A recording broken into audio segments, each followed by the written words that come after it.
हज़रत ख़िज़र अलैहिस्सलाम, आप खुदा के उन 4 नबियों में से एक हैं जो आज भी जिंदा हैं।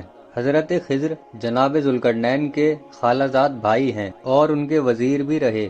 आब हयात की तलाश कुछ यूं जारी हुई कि एक फरिश्ता जिसका नाम रकाईल था, वो ज़ुल्करनैन का दोस्त था। वो उनके पास आता जाता था, उनसे गुफ्तगू करता था और आपस में एक दूसरे से अपने राज कहते थे। एक रोज दोनों साथ में बैठे थे। ज़ुल्करनैन ने उससे कहा, अहले आसमान की इबादत कैसी है और अहले ज़मीन की इबादत से क्या मुनासिबत रखती है? रकाईल ने कहा, ए ज़ुल्करनैन, अहले ज़मीन की इबादत की क्या हकीकत?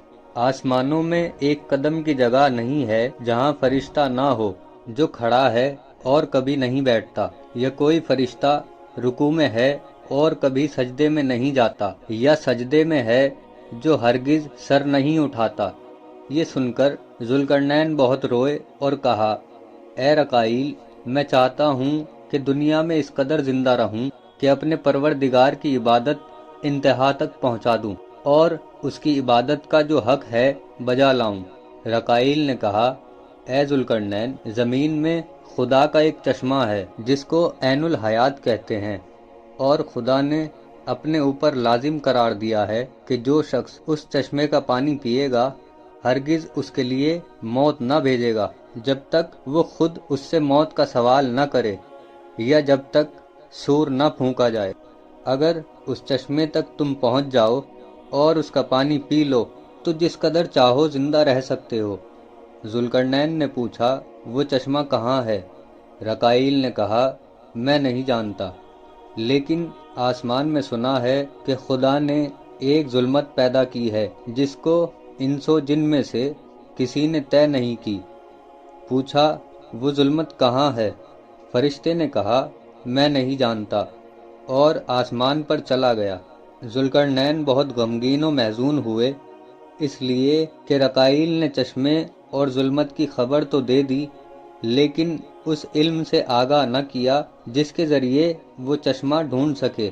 ज़ुल्करनैन ने अपने मुल्क के उलमाओ फ़ुक़हा को जमा किया जो आसमानी किताबों को पढ़े हुए और आसार पैगंबरी को देखे हुए थे। उनसे कहा, क्या तुम लोगों ने अगले बादशाहों की किताबों में पढ़ा है कि खुदा ने ज़मीन में एक चश्मा खल्क किया है जिसको चश्मा-ए ज़िंदगानी कहते हैं, और उसने कसम खाई है कि जो शख्स उस चश्मे का पानी पिएगा जब तक खुद मौत का तालिब न होगा न मरेगा। उन लोगों ने कहा, ए बादशाह, हमको इल्म नहीं। पूछा, क्या खुदा की किताबों में तुमने पढ़ा है कि खुदा ने ज़मीन में कहीं जुल्मत पैदा की है जिसको इंसान और जिन ने उबूर नहीं किया? उन लोगों ने कहा, नहीं। फिर तो ज़ुल्करनैन बहुत रंजीदा और मगमूम हो गए।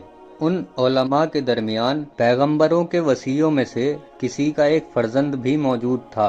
जब ज़ुल्करनैन मायूस हुए तो उस लड़के ने कहा, ए बादशाह, आप इस जमात से उस अम्र का सवाल करते हैं जिसका इल्म इनको नहीं है, बल्कि वो इल्म जो आप चाहते हैं मेरे पास है। ये सुनकर ज़ुल्करनैन इस कदर खुश हुए कि अपने तख्त से उछल पड़े और उस लड़के को अपने पास बुलाया और कहा, मुझको आगाह करो जो तुम जानते हो। उसने कहा, ए बादशाह, मैंने आदम की किताब में देखा है जो उस रोज़ लिखी गई जिस रोज़ दरख्त, चश्मे वगैरह ज़मीन की तमाम चीज़ों के नाम रखे गए।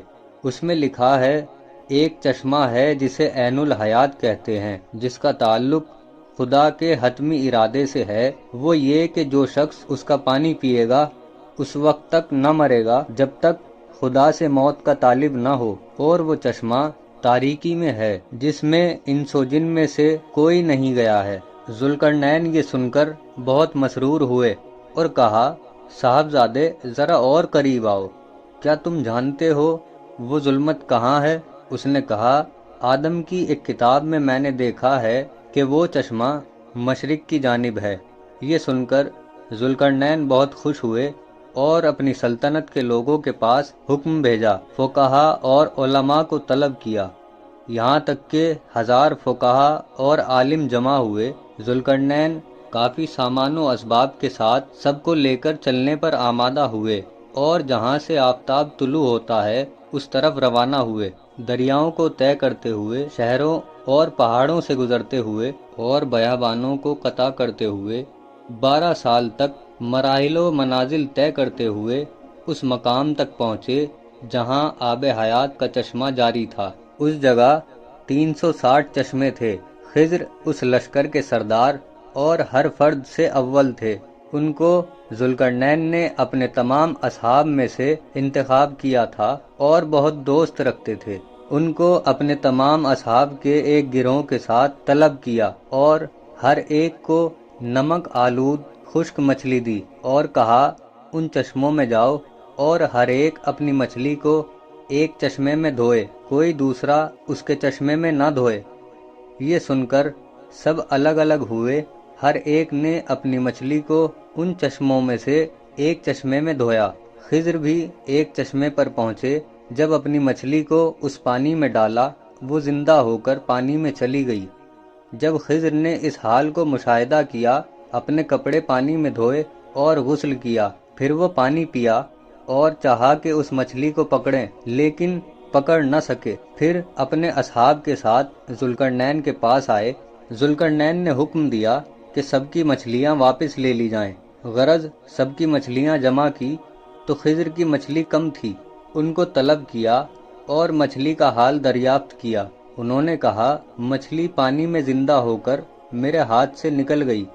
پوچھا تم نے کیا کیا؟ کہا میں پانی میں گیا اور کئی بار ڈوب کر چاہا اس کو پکڑوں لیکن وہ ہاتھ نہ آئی۔ پوچھا کہ اس پانی کو تم نے پیا؟ کہا ہاں۔ پھر ذوالقرنین نے ہر جا اس چشمے کو تلاش کیا لیکن نہ پایا، تو خضر علیہ السلام سے کہا کہ وہ چشمہ تمہاری قسمت میں تھا، ہماری کوشش کا کوئی فائدہ نہ ہوا۔